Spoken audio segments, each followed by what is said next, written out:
대한민국 공식 정통 트롯 매거진입니다. 오늘은 우리가 듣기만 해도 충격을 받을 만한 뉴스를 전해드리려고 합니다. 때로는 우리가 예상하지 못한 사건들이 일어나곤 합니다. 이런 충격적인 사건들은 우리의 삶과 사회에 큰 영향을 미치기도 합니다. 오늘 우리는 그런 사건들에 대해 알아보고 함께 이를 극복해 나아갈 방향을 생각해 보도록 하겠습니다.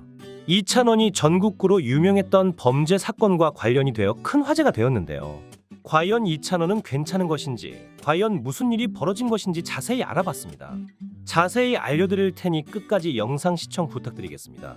어떤 놀라운 비밀이 숨어 있는 걸까요? 6월 7일 방송된 KBS ETV 옥탑방의 문제아들에서 범죄 심리학자 박지선 교수는 대한민국 미제 사건에 대해 언급했죠. 박지선 교수가 미제 사건에 대해 소개하자 이찬원은 대한민국 미제 사건 역사상 제일 큰 세간의 화제를 모았던 사건 중 하나가 대구 개구리 소년 사건이다라며 시신이 대구의 와룡산에서 발견이 됐는데 그 산이 본가 바로 뒤라고 말해 모두를 충격에 빠뜨렸습니다. 많은 사람들이 걱정했죠. 이찬원은 박지선에게 개구리 소년 사건을 어떻게 분석하시냐고 질문했습니다. 박지선은 그 사건이 정말 어려운 이유는 시신이 12년 가까이 지나서 발견이 됐다. 유골이 발견된 게 실종된 지점에서 멀지 않은 곳이었다. 이렇게 몇십 년 동안 발견이 안 된 거면 다른 곳에 있다가 시신을 옮긴 것은 아닌가라고 생각하지만 주변 흙을 분석해보면 옮긴 게 아니다. 살해 후 바로 매장된 것으로 보인다라고 분석했습니다. 사건 발생 당시 많은 수색 인력이 동원됐지만 11년 6개월 만에 모두 유골로 발견됐죠. 박지선은 아쉽다. 미스터리다. 발굴할 때 미흡함도 있었다.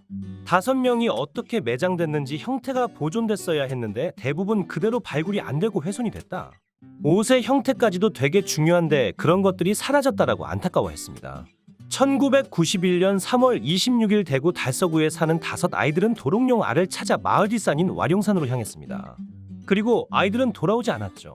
소년들이 사라지고 11년 6개월이 지난 2002년 9월 26일 실종됐던 개구리 소년들로 추정이 되는 어린이 유골들이 대구 달서구 와룡산 자락에서 발견이 되었습니다. 연 30만여 명을 동원해 수색했지만 찾지 못했던 바로 그 와룡산에서 소년들의 유골이 발견됐습니다. 법의학팀은 발굴된 유골들에 대한 6주간의 조사 내용을 종합한 결과 누군가에 의해서 살해된 것으로 보인다고 결론지었습니다. 5아이들 중 3명의 두개골에서 발견된 상처, 특히 1명의 두개골에서는 무려 25군데에서 상처가 발견됐습니다. 3구 이상의 두개골에 있는 소견은 인위적으로 생긴 것이며 생긴 시기는 사망 당시로 추정된다는 것입니다. 경찰은 일단 범행에 사용된 도구의 정체를 밝히는 데 수사력을 모았습니다. 불상의 흉기에 의해서 외력에 의한 손상이다. 경찰은 물론이고 국과수까지도 나서 가지고 과연 그 범행 도구가 무엇인가 대한민국 다 뒤졌어요. 근데 그 상처와 부합되는 도구를 못 찾았죠. 당시에는 그냥 가출 사건인 줄 알고 그 애들이 뭐 한 하루 이틀 지나면 그냥 돌아올 줄 그렇게 알고 있었죠. 경찰도 그렇게 판단을 했고요. 범죄 혐의가 없었어요. 대단히 부유한 가정도 아니고 아주 평범했고 범죄 가능성이 거의 없었다는 거죠. 국민의 관심이 개구리 소년 사건에 집중되자 터무니없는 추측과 제보들이 쏟아졌습니다. 가족들의 분노는 극에 달했습니다. 생계까지 포기하고 전국을 돌며 실종된 아들들을 찾아다닌 유족들은 시신이 뒤늦게 발견됐다는 소식에 허탈감에 빠졌습니다. 유골은 집 맞은편 와룡산에서 발견됐습니다.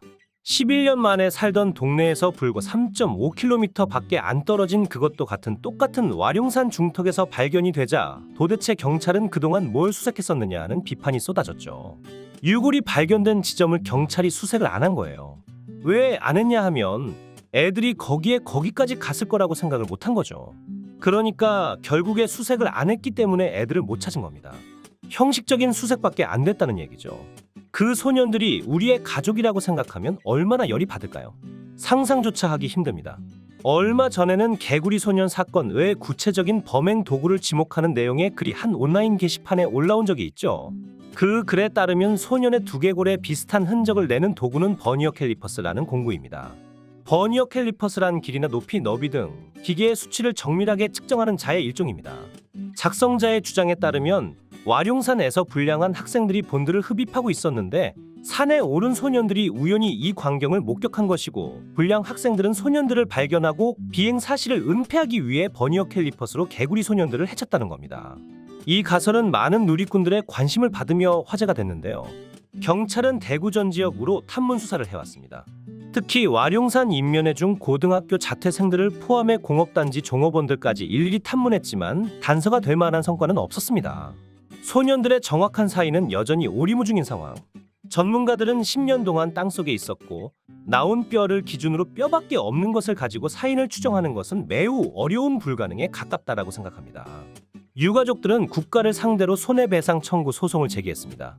사건 초기 경찰이 수사를 소홀히 했고 유골 발굴 현장을 훼손했다는 것입니다.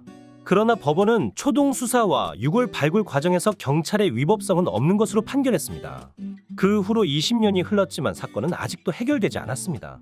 현재 대구경찰청 장기 미제 수사팀에서 개구리 소년 사건 수사를 담당하고 있는데요. 다각도로 수사를 진행하였지만 단서는 없었습니다. 공소시효는 만료됐지만 소년들의 사인을 밝히는 그날까지 수사는 계속되어야 합니다. 이찬원도 개구리 소년 사건이 해결되는 그날까지 저희도 관심을 갖고 지켜보겠다고 의지를 불태웠습니다. 조속히 해결되어 억울한 소년들의 한을 풀기를 바라며 관련 소식 앞으로도 계속해서 전해드리도록 하겠습니다. 최선을 다해서 영상을 만들었습니다. 유익하게 보셨다면 구독과 좋아요 부탁드리겠습니다.